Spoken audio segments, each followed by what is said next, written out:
बहुत बहुत स्वागत है आप सभी का एक बार फिर से हमारे गैलेक्सी क्लासेस के इस ऑनलाइन प्लेटफॉर्म पर, जहां हम सभी सीटेट दिसंबर की तैयारी कर रहे हैं और कंप्लीट साइकोलॉजी क्लास परिश्रम और सफलता नाम की सीरीज से लेकर के आए हैं। एक के बाद एक क्लासेस एकदम सीरीज में आपको दी जा रही हैं। इससे आपको चैप्टर्स को, कंटेंट को समझने में मदद मिलेगी और एग्जाम में अच्छे मार्क्स ले आने में बहुत सहायक होगा। एक सीरीज में जब हम किसी चीज को पढ़ते हैं तो बहुत आसान हो जाता है पिछली क्लास को समझना या उससे पिछली क्लास को समझना या आगे आने वाली क्लास के बारे में समझना। अगर हम दौड़ भाग के बहुत पढ़ते हैं तो बहुत वहां पे क्लियरेंस नहीं हो पाती। इसलिए एक सीरीज में हम आपको पढ़ा रहे हैं, जिस सीरीज का नाम क्या है, परिश्रम और सफलता। हम सब मिलकर परिश्रम करते हैं आपकी सफलता के लिए। चलिए आज की क्लास में हम बात करने वाले हैं जिस चैप्टर की, उसका नाम है आनुवंशिकता और वातावरण, हेरिडिटी और environment. Heredity and environment. Heredity के मतलब को समझेंगे और इन्वायरमेंट के मतलब को समझेंगे, और इसके मतलब को समझने के साथ साथ बालक के विकास में, बालक के शिक्षा में, बालक के मानसिक विकास में, सामाजिक विकास में, शारीरिक विकास में, या ऐसे ओवरऑल कह सकते हैं कि बालक के जीवन पर इस हेरिडिटी और इन्वायरमेंट का क्या प्रभाव पड़ता है, इन सारे तत्वों पर आज हम बात करने वाले हैं। चलिए क्लास को स्टार्ट करते हैं। आज का हमारा टॉपिक क्या है? आनुवंशिकता और वातावरण, हेरिडिटी एंड इन्वायरमेंट। सबसे पहले हम समझेंगे कि आनुवंशिकता क्या है, हेरिडिटी शब्द का मतलब क्या है। आनुवंशिकता क्या है या हेरिडिटी शब्द का मतलब क्या है, इस बात को सबसे पहले हमें समझना है। हमने कहा कि आप मान लीजिए कि तीसरे नंबर पे आप हैं। एक मिनट थोड़ा सा भैया। मान लीजिए कि तीसरे नंबर पर आप हैं। ये ए नाम का कोई लड़का है। बहुत अच्छे से, बहुत सरल शब्दों में आपको समझा रहे हैं। ए नाम का कोई लड़का है। इसका जन्म किससे हुआ? इसके माता और पिता दोनों के मिलने से किसी बच्चे का या किसी लड़के का जन्म हुआ। अब इनकी माता का जन्म किससे हुआ होगा? नाना नानी के मिलने से। इनके पिता का जन्म किससे हुआ होगा? दादा दादी से हुआ होगा। तो कहने का मतलब कि ये तीन पीढ़ियां हो गई। एक तो दादा दादी या नाना नानी वाली, एक पीढ़ी कौन सी? माता पिता वाली, और एक हमारी पीढ़ी तीसरी। तो कहने का मतलब कि एक पीढ़ी से दूसरी पीढ़ी तक जब हम चलते हैं तो इसी को हम वंश कहते हैं। ठीक है, इसी को हम क्या कहते हैं? वंश कहते हैं। जैसे मान लीजिए ए आपके पिता, आपके नाना जी थे, फिर बी आपके माता पिता वाली पीढ़ी, सी आपकी पीढ़ी। तो कहने का मतलब एक नंबर की पीढ़ी ये हुई, दो नंबर की पीढ़ी ये हुई, और तीन नंबर का वंश ये हुआ। ठीक है, ये हो गया वंश। लेकिन आनुवंशिकता या वंशानुक्रम को हम किस प्रकार से डेफिनेशन करेंगे, किस प्रकार से डिफाइन करेंगे? एक पीढ़ी से दूसरी पीढ़ी में शारीरिक और मानसिक गुणों का पहुंचना वंशानुक्रम या आनुवंशिकता कहलाता है। ये दो शब्द यहाँ पे यूज हुए हैं, एक है शारीरिक और दूसरा है मानसिक। ठीक है, एक कौन सा है? शारीरिक, और दूसरा है मानसिक। देखिए दो शब्द यूज हुए हैं, शारीरिक गुण और दूसरा है मानसिक गुण। सर ये शारीरिक गुण और मानसिक गुण कैसे होते हैं, जरा इसको समझाइए। आइए शारीरिक और मानसिक गुणों को समझने के लिए हम देखते हैं कि शारीरिक और मानसिक गुण क्या होते हैं। शारीरिक गुण कहने का मतलब हमारा ये है बालक की लंबाई, रूप, रंग, आंखों का रंग, है ना, बाल उसके, या उसका जेंडर क्या होगा, ये सब किसमें आते हैं? ये हमारे शारीरिक गुण होते हैं, फिजिकल प्रॉपर्टीज होती हैं। मेंटल प्रॉपर्टीज क्या होती हैं? हमारी बुद्धि कैसे होगी, हमारा व्यवहार कैसा होगा, हमारा चरित्र कैसा होगा, ये सब किस पे डिपेंड होता है? हमारे मानसिक गुणों पर डिपेंड होता है। कहने का मतलब कि हमारे पेरेंट्स से, हमारे माता पिता से हमें दो प्रकार के गुण प्राप्त होते हैं। एक होता है शारीरिक गुण और एक होता है मानसिक गुण। तो आज आपने ये समझा होगा कि आपकी लंबाई कितनी होगी, ये डिपेंड करता है आपके माता पिता की लंबाई पर। आपका रूप, रंग, आकार, आंखों का रंग कैसा होगा, ये सब किस पे डिपेंड करता है? माता पिता के प्रॉपर्टीज पर, माता पिता के गुणों पर। जिस प्रकार के माता पिता होंगे उसी प्रकार के बच्चों का भी रूप रंग आकार होता है। ठीक है, कुछ उनके अंदर मानसिक गुण भी आते हैं, जैसे बुद्धि, व्यवहार, चरित्र। अगर आपके माता पिता बुद्धिमान हैं तो जाहिर सी बात है 100% तो नहीं कहा जा सकता, लेकिन 90% ये चांस 90 को अगर आप 100% मान लें तो 90% चांस ये है, मतलब मैक्सिमम 100 में 99% ये चांस है कि आप भी बुद्धिमान होंगे। किंतु अगर कभी कभी, अभी हम आपको नियम पढ़ाएंगे असमानता का नियम, कभी कभी ऐसा देखने को मिलता है कि माता पिता से अलग गुण वाले भी बच्चे हो जाते हैं। तो ऐसा नहीं है कि जो लिखा है वो 100% सही है, 100% ना मान करके इसे हम 99% ही मानते हैं, 1% बदलाव हो सकता है। ठीक है, तो मानसिक और शारीरिक गुण हमें कहां से प्राप्त होते हैं? हमारे वंश से प्राप्त होते हैं। अब प्रश्न ये उठता है कि इसको प्रूफ कैसे किया जाए कि मानसिक और शारीरिक गुण हमको हमारे माता पिता से प्राप्त होते हैं। उसको प्रूफ करने के लिए थोड़ा सा बायोलॉजिकल बातें आपसे करेंगे। बायोलॉजिकल बातों में क्या है, हमारे अंदर की संरचना क्या है, हम उसके बारे में थोड़ा सा डिस्कशन करेंगे।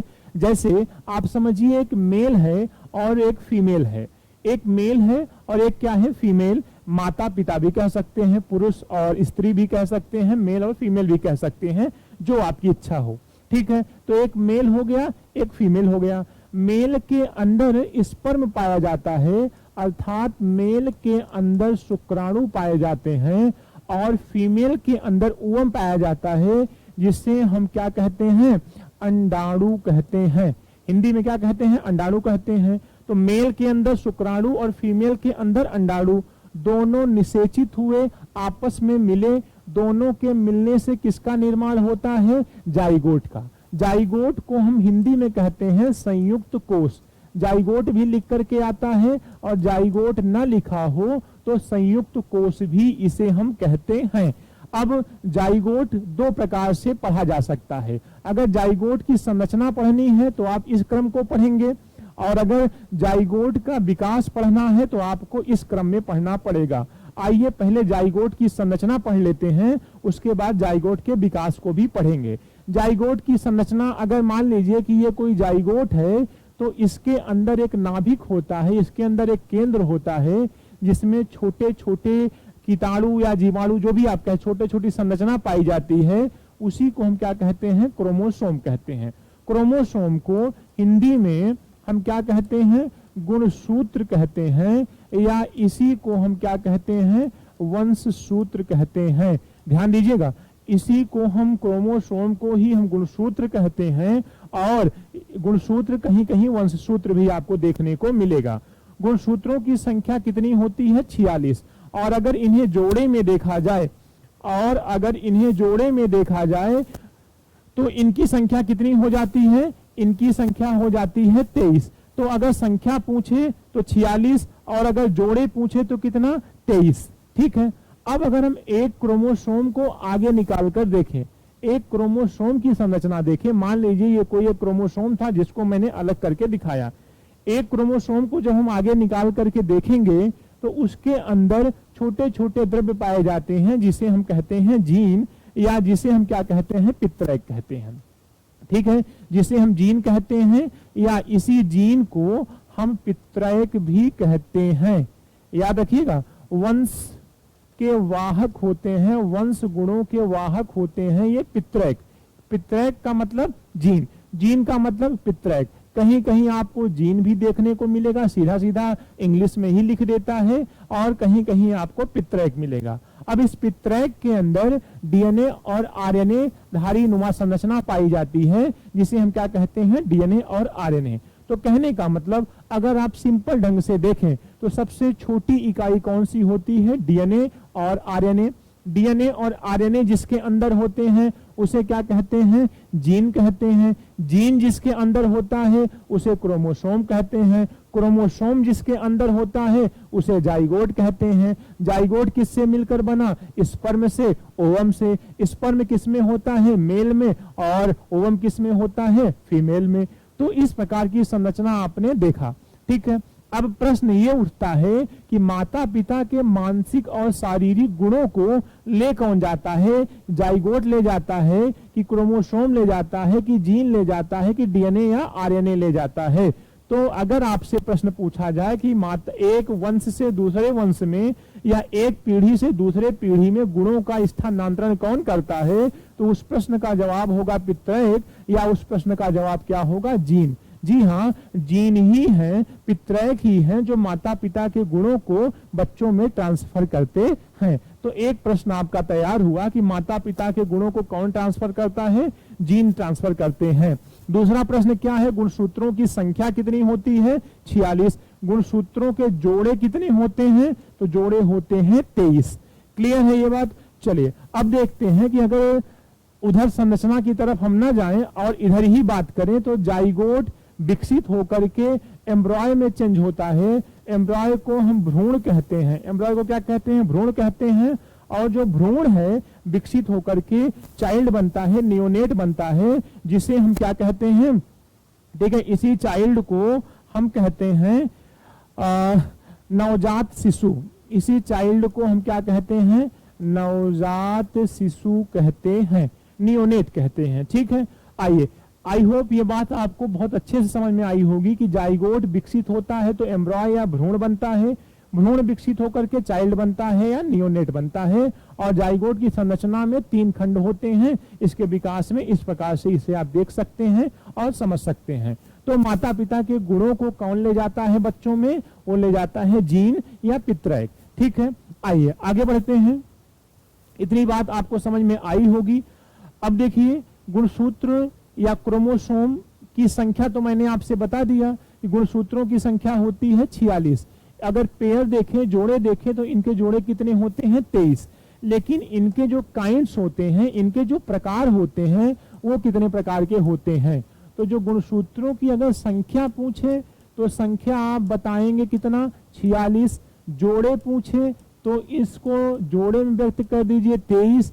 लेकिन अगर प्रकार पूछे तो प्रकार के लिए आपको समझना पड़ेगा कि ये 2 प्रकार के होते हैं। पहला एक्स प्रकार और जो दूसरा है उसे वाई प्रकार कहते हैं, है ना। अब देखिए, जो एक्स होता है वो भारी होता है और छड़ी नुमा होता है, और जो वाई होता है वो हल्का और गोल होता है। इसे सपोज दैट आप ऐसे समझ सकते हैं कि 1 गिलास पानी ले लीजिए और उसमें एक लोहे की कील डालिए और कुछ थर्माकोल के टुकड़ों को डालिए, और पानी को अगर आप गिराना चालू करेंगे तो सबसे पहले हल्का वाला अर्थात थर्माकोल का टुकड़ा बाहर निकलेगा, बाद में कील भी पानी से गिरेगी। तो मनुष्य जो आदमी है, पुरुष है, मेल है, उसके अंदर एक्स और वाई 2 प्रकार के गुणसूत्र पाए जाते हैं। किंतु फीमेल के अंदर, स्त्री के अंदर एक्स और एक्स एक ही प्रकार के गुणसूत्र पाए जाते हैं। एग्जाम पॉइंट ये भी है, इसे ध्यान दीजिएगा। मेल के अंदर एक्स और वाई दोनों प्रकार के गुणसूत्र पाए जाते हैं, लेकिन फीमेल के अंदर केवल एक्स और एक्स गुणसूत्र ही पाए जाते हैं। इसका मतलब अब आपको समझना चाहिए इस बॉक्स को। इस बॉक्स से हमें यह समझ में आता है कि जब पिता का एक्स और माता का एक्स मिलता है, या माता का एक्स पिता का एक्स मिलता है, तो किसका जन्म होता है? लड़की का। लेकिन जब माता का एक्स और पिता का वाई मिलता है तो किसका जन्म होता है? लड़के का जन्म होता है। कहने का क्या अर्थ है? एक लाइन में आप इसे कैसे समझ सकते हैं? एक लाइन में समझने का मतलब ये है कि मां के गर्भ से लड़की होगी कि लड़का होगा, इसका निर्धारण कौन करता है? मेल करता है, ना कि फीमेल करती है। क्योंकि जेंडर निर्धारण के गुण किसमें है? मेल में है, फीमेल में नहीं है। फीमेल में एक ही प्रकार का गुणसूत्र है। यहां से आपको क्वेश्चन जरूर मिलेगा, इसलिए इसे जिस तरीके से बॉक्स में बनाया हूं आप इसे हूबहू रट लीजिएगा और समझ लीजिए। ठीक है, आइए आगे बढ़ते हैं। हमने कहा कि माता पिता से बच्चों को केवल शारीरिक और मानसिक गुण ही नहीं, बल्कि कुछ विषमताएं भी मिलती हैं, कुछ रोग भी अनुवांशिक होते हैं जो माता पिता से बच्चों में ट्रांसफर हो जाते हैं। कौन कौन से रोग हैं? देखिए, हीमोफीलिया जिसे हम रक्त स्रावण कहते हैं, हीमोफीलिया जिसे हम क्या कहते हैं? रक्त स्रावण कहते हैं। रक्तस्रावण का मतलब होता है रक्त का थक्का ना जमना। किसी को चोट लगने पे जब उसका ब्लड कंटिन्यू बहता रहता है कंटिन्यूअसली और थक्का नहीं जमता, अमूमन 2 से 3 मिनट में थक्का जम जाना चाहिए लेकिन नहीं बनता, इस रोग को हम क्या कहते हैं? हीमोफीलिया कहते हैं। इसकी खोज किसने किया था? हेल्डन ने किया था। और दूसरा है वर्णांधता। वर्णांधता को हम कलर ब्लाइंडनेस भी कहते हैं। वर्णांधता को हम कलर ब्लाइंडनेस भी कहते हैं। कलर ब्लाइंडनेस का मतलब ये है कि बालक को रेड और ग्रीन में अंतर नहीं समझ में आता। बालक को रेड और ग्रीन में अंतर नहीं समझ में आता। ऐसे बच्चे ड्राइवर नहीं बन सकते हैं। रेल विभाग है। इसकी खोज किसने किया था? इसकी खोज किया था हॉर्नर ने। इसकी खोज हॉर्नर ने किया था। इसकी खोज किसने किया था? हेल्डन ने किया था। इसे कलर ब्लाइंडनेस कहते हैं, इसे रक्तस्रावण कहते हैं। बात यह है कि बालक का जो विकास होता है वो वंश निर्भर करता है, ये सत्य है। अभी आगे हम बात भी करने वाले हैं। ये वंश पर निर्भर करता है, अर्थात हमारे माता पिता पर निर्भर करता है, ये तो सत्य है। लेकिन बालक का विकास वातावरण पर भी निर्भर करता है। वातावरण कहने का मतलब हमारा ये है पोषण से, उसके भोजन से, जल से, वायु से, इस पर भी बालक का विकास निर्भर करता है। जैसे आपने पढ़ा होगा पोषण के 5 अंग होते हैं, कार्बोहाइड्रेट, प्रोटीन, वसा, विटामिन, मिनरल्स, है ना। इसी में एक तत्व होता है प्रोटीन। पोषण का एक तत्व होता है प्रोटीन। ये दोनों रोग प्रोटीन की कमी से होते हैं। कौन कौन से? हीमोफीलिया और वर्णांधता। अगर आपके खाने में, आपके पोषण में प्रोटीन की कमी है तो वर्णांधता होने की संभावना बढ़ जाती है। ठीक है, तो इन दोनों रोगों को हम प्रोटीन दोष भी कहते हैं। प्रोटीन दोष क्यों कहते हैं? क्योंकि ये दोनों प्रोटीन की कमी से होते हैं और अगर माता पिता के हैं तो बच्चों को भी प्राप्त हो जाते हैं। तीसरा क्या है? थैलेसीमिया, ब्लड से संबंधित, मस्तिष्क से संबंधित रोग है। Down syndrome. डाउन सिंड्रोम की खोज किसने किया था? लैंगडन डाउन ने किया था। इसमें 46 गुणसूत्र की जगह एक गुणसूत्र बढ़ जाता है, 47 गुणसूत्र हो जाता है। टर्नर सिंड्रोम क्या होता है? ये देखिए, टर्नर सिंड्रोम ये तो लड़कियों वाला गुण आ जाता है जिसमें 47 गुणसूत्र हो जाते हैं लड़कों में, लड़कियों का गुण आने लगता है। लेकिन टर्नर सिंड्रोम में जिन लड़कियों के बच्चे नहीं होते हैं, अर्थात उनमें XX ना हो करके X की जगह पे 0 हो जाता है या O हो जाता है, जो भी आप समझें, तो एक गुणसूत्र की कमी हो जाती है जिस कमी को हम क्या कहते हैं? टर्नर सिंड्रोम कहते हैं। तो आई होप ये 5 मुख्य प्रकार से जो रोग हैं जो हमें अनुवांशिकी ढंग से मिलते हैं वो आपको समझ में आए होंगे। हीमोफीलिया, वर्णांधता, थैलेसीमिया, डाउन सिंड्रोम और टर्नर सिंड्रोम। आइए आगे बढ़ते हैं। फिर देखिए, अब हम बात करते हैं ग्रेगर जॉन मेंडल ने जिन्होंने अनुवांशिकता की खोज की थी। यह प्रश्न आया हुआ है, इसे आप समझ लीजिए। ग्रेगर जॉन मेंडल ऑस्ट्रिया के रहने वाले थे। ऑस्ट्रिया के ब्रून शहर के रहने वाले थे ग्रेगर जॉन मेंडल। एक चर्च में ये पादरी थे। जैसे हमारे यहाँ पंडित और मौलवी होते हैं, वैसे ही ईसाइयों में पादरी होते हैं। तो ये कौन थे? पादरी थे, लेकिन साथ ही साथ ये वैज्ञानिक भी थे। इनका नाम था Gregor John Mendel. Gregor John Mendel ने इस बात को पता लगाने के लिए कि कैसे माता पिता के गुण बच्चों में ट्रांसफर होते हैं, उसके लिए इन्होंने मटर पर प्रयोग किया। और मटर का वैज्ञानिक नाम है पाइसम सैटाइवम। ठीक है, क्या नाम है? पाइसम सैटाइवम। प्रारंभ में जो इन्होंने खोज किया ग्रेगर जॉन मेंडल ने, इनको कोई मान्यता प्राप्त नहीं हुई। लगभग 1866 ईस्वी में इन्होंने ये प्रयोग किया था। स्टार्टिंग में इनको कोई कोई इन पे ध्यान नहीं दिया इनके प्रयोग पर। लेकिन इनके 2 दोस्त थे। कहा जाता है ना, अच्छे दोस्त हों तो इस दुनिया में कुछ भी हासिल किया जा सकता है। वैसे ही इनके 2 दोस्त थे। एक का नाम था हीगो डिब्रीज और एक का नाम था कार्ल कोरेंस।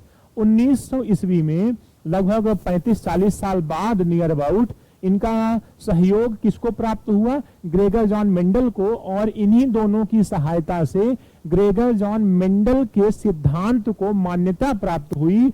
और फिर ग्रेगर जॉन मेंडल को आनुवंशिकता का पिता कहा जाने लगा। फादर ऑफ हेरिडिटी आया हुआ प्रश्न, इसलिए थोड़ा सा ध्यान दीजिएगा कि ग्रेगर जॉन मेंडल को फादर ऑफ हेरिडिटी कहा जाता है। किस पे प्रयोग किया था? मटर पे, जिसका वैज्ञानिक नाम क्या है? पाइसम सैटाइवम। मेंडल ने 1866 में प्रयोग किया था। अपने प्रयोग में 3 मुख्य नियम बताए थे, प्रभाविता का नियम, पृथकता का नियम और स्वतंत्र चयन। इसको हम बाद में डिस्कस करेंगे। अभी फिलहाल आपको इतना समझना है कि इन्होंने अपने प्रयोग में 3 नियम बताए, प्रभाविता का नियम, पृथकता का नियम और स्वतंत्रता का नियम, स्वतंत्र चयन का नियम। ठीक है, ये बात भी आपको, ये स्लाइड भी आपको समझ में आई। अब आगे बढ़ते हैं। हमने कहा लेमार्क के साथ साथ, मेंडल के साथ साथ, ग्रेगर जॉन मेंडल के साथ साथ आपको एक और सिद्धांत पढ़ना है, जिसे क्या कहते हैं? लेमार्क। लेमार्क ने 1809 ईस्वी में अर्जित या संक्रमणीय गुणों का सिद्धांत प्रस्तुत किया। इन्होंने क्या कहा? इन्होंने कहा कि ऐसा नहीं है कि सारे गुण जो वंश से हमें बच्चे को प्राप्त होते हैं बच्चा वैसे ही होगा, उसमें सुधार भी किया जा सकता है। अर्थात आप देखिए कि वंश ये है, हमारे माता पिता हैं, मान लीजिए किसी के माता पिता बहुत बुद्धिमान ना हो, इसका क्या मतलब है कि बच्चा भी बुद्धिमान नहीं होगा? नहीं। लेमार्क कहता है कि हमारे वंश की कमियों को भी सुधारा जा सकता है। अर्थात वंश की कमियों से, कुछ वातावरण से वंश की कमियों को सुधार कर कुछ गुण वातावरण से भी प्राप्त किए जा सकते हैं। और एक समय ऐसा आता है जब ये वातावरण और वंश आपस में मिल जाते हैं और एक नए गुण को जन्म देते हैं। इसी नए गुण को जब हमारे वंश के गुण और वातावरण से जो हमने अर्जित किया, जो हमने सीखा, ये दोनों गुण आपस में मिक्स हो जाते हैं तो एक नया गुण विकसित होता है मनुष्य के अंदर या जीवों के अंदर। इसी को हम अर्जित गुणों का नियम या संक्रमणीय गुणों का नियम कहते हैं। उदाहरण के तौर पर इन्होंने जिराफ को दिखाया। इन्होंने कहा पहले जिराफ की गर्दन छोटी होती थी, नीचे जो चारे होते थे, घास फूस होती थी, उसको खाती थी। लेकिन परिस्थितियां और वातावरण बदल गया, नीचे खाने को कुछ रहा नहीं। अब इन्होंने प्रयास करना चालू किया और पेड़ों की पत्तियां खाना चालू किया। धीरे धीरे, देखिए चित्र में मैंने आपको दिखाया है, धीरे धीरे इसकी गर्दन प्रयास से, वातावरण से अर्जित गुण हो गए। मतलब इसकी जो वंश में गर्दन थी वो छोटी थी, लेकिन इन्होंने प्रयास किया। 1 पीढ़ी, 2 पीढ़ी, 3 पीढ़ी, 3-4 पीढ़ी, 10 पीढ़ी तक प्रयास करते रहे। और एक समय ऐसा आया जब इसकी आगे की दोनों टांगे और जिराफ की गर्दन क्या हो जाती है? लंबी हो जाती है। अर्थात जिराफ ने अपने वंश में जो कमी थी उसमें सुधार कर लिया। लेमार्क ने बहुत बड़ा सिद्धांत दिया था कि बालक के अंदर जो कुछ भी कमियां हैं उसमें सुधार किया जा सकता है। अर्थात उसके वंश में भी सुधार किया जा सकता है अगर प्रॉपरली उस पर काम किया जाए तो। ठीक है, इन्हीं से संबंधित एक और सिद्धांत आप पढ़ लीजिए, डार्विन का। डार्विन ने सर्वाधिक उत्तरजीविता का सिद्धांत दिया, यही आप समझ लीजिए। इसी के साथ में इन्होंने, जैसे लेमार्क ने संक्रमणीय गुणों का सिद्धांत दिया, ये बात आपको समझ में आई होगी। संक्रमणीय का मतलब जब वंश के गुण और जो वातावरण से हम सीखते हैं दोनों गुण मिक्स हो करके एक नया गुण बनाते हैं, तो इसी को संक्रमणीय गुण कहते हैं। इसी में आप समझ सकते हैं सर्वाधिक उत्तरजीविता का सिद्धांत कौन दिया? सर्वाधिक उत्तरजीविता का सिद्धांत किसने दिया? डार्विन ने। इसी को हम डार्विनवाद कहते हैं। डार्विन ने कहा कि प्रकृति अपना स्वयं चयन कर लेती है किसको जिंदा रखना है, किसको नहीं। अर्थात जिसके अंदर योग्यता होती है, जिसके अंदर योग्यता होती है वही जीव रहता है। अदरवाइज जिसके अंदर योग्यता नहीं होती वो खत्म हो जाता है, वो डेड हो जाता है, वो मर जाता है। यहीं से डार्विन के विचार को भी आप समझ सकते हैं कि ऐसा नहीं है कि सारे जिराफ जिंदा रहे होंगे। जो जिराफ जिंदा थे वो मजबूत थे, अर्थात जो जिराफ मजबूत थे वही जीवित थे, बाकी रहे होंगे, मरते चले गए होंगे। अंतिम में गर्दन उसी की बड़ी हुई होगी, उसी के वंश में परिवर्तन हुआ होगा जो जीवित रहने की योग्यता रखता होगा। अब आप कोरोना काल से समझ सकते हैं कि जिसके अंदर योग्यता थी, ताकत थी, उसको कोरोना हुआ फिर भी वो बच गया। लेकिन कुछ कमजोर व्यक्ति थे जो शारीरिक रूप से कमजोर थे, उनको कोरोना होने पर उनकी डेथ हो गई, है ना। तो कहने का मतलब क्या है कि प्रकृति अपना चयन स्वयं कर लेती है किसको जिंदा रखना है या किसको खत्म करना है। इसी को क्या कहते हैं, सर्वाधिक उत्तरजीविता का सिद्धांत। और किसने प्रस्तुत किया था, डार्विन ने प्रस्तुत किया था। आइए आगे बढ़ते हैं। तो अगर प्रश्न आएगा संक्रमणीय गुणों का सिद्धांत, या अच्छा एक बात और समझ लीजिए कि संक्रमणीय गुणों के सिद्धांत को ही हम विकासवादी सिद्धांत भी कहते हैं, क्योंकि देखिए धीरे धीरे विकास कर रहा है ना, इसलिए इसे विकासवादी सिद्धांत भी कहते हैं। आइए आगे बढ़ते हैं। फिर देखिए हमने कहा कि एक सीटेट की दृष्टि से बहुत ही महत्वपूर्ण हेडिंग आपके सामने है कि प्रकृति व पोषण विवाद, है ना, नेचर वर्सेस नेचर। कहने का मतलब यह है कि बालक के विकास में सर्वाधिक योगदान किसका होता है, प्रकृति का होता है। प्रकृति मतलब वंश का होता है, प्रकृति का मतलब वंश का होता है कि पोषण का, सॉरी ठीक है, कि पोषण का होता है। पोषण का मतलब होता है वातावरण। ये एक विवाद का विषय, एक डिस्कशन का विषय था कि बालक के विकास में किसकी महत्वपूर्ण भूमिका होती है, उसके वंश की, प्रकृति की वातावरण की। वातावरण को हम पोषण भी कह सकते हैं। तो आज के समय में अगर देखा जाए तो बालक के जीवन में हेरिडिटी और इन्वायरमेंट दोनों से बालक का विकास है। किसी एक की कमी होने पर बालक का विकास संभव नहीं हो सकता। इसलिए जब भी आपसे प्रश्न पूछे कि बालक के विकास में किसका योगदान है ज्यादा, प्रकृति का, पोषण का, कि दोनों का, तो दोनों का महत्वपूर्ण योगदान होता है। आइए, वातावरण वह बाहरी शक्ति है जो हमें प्रभावित करती है। ये किसने कहा था, रॉस ने कहा था। रॉस का एक सेंटेंस आपके सामने लिखा हुआ है, वातावरण वह बाहरी शक्ति है जो हमें प्रभावित करती है। इसको ऐसे याद कर लीजिएगा। फिर देखिए अब आपको मुख्य रूप से आज की क्लास का सबसे स्टार पॉइंट पढ़ाने चल रहे हैं, लॉज ऑफ हेरिडिटी, अनुवांशिकता के नियम। अनुवांशिकता के नियम अर्थात जो हमारे माता पिता से गुण हमें प्राप्त होते हैं वो कितने प्रकार से प्राप्त होते हैं, वो 3 प्रकार से प्राप्त होते हैं। सबसे पहला जो हमें प्राप्त होता है उसी को हम कहते हैं समानता का नियम। फिर क्या है, विभिन्नता का नियम। फिर क्या है, प्रत्यागमन का नियम। आइए समझते हैं जल्दी से। समानता का नियम यह कहता है कि बालक अपने माता पिता को ही पढ़ेगा, शारीरिक और मानसिक गुणों से में बिल्कुल भिन्न नहीं होगा। आप किसी बच्चे को देख करके उसके माता पिता का अनुमान लगा सकते हैं या पहचान कर सकते हैं, या माता पिता को देख करके बच्चे की पहचान कर सकते हैं। ये कौन कह रहा है, समानता का नियम।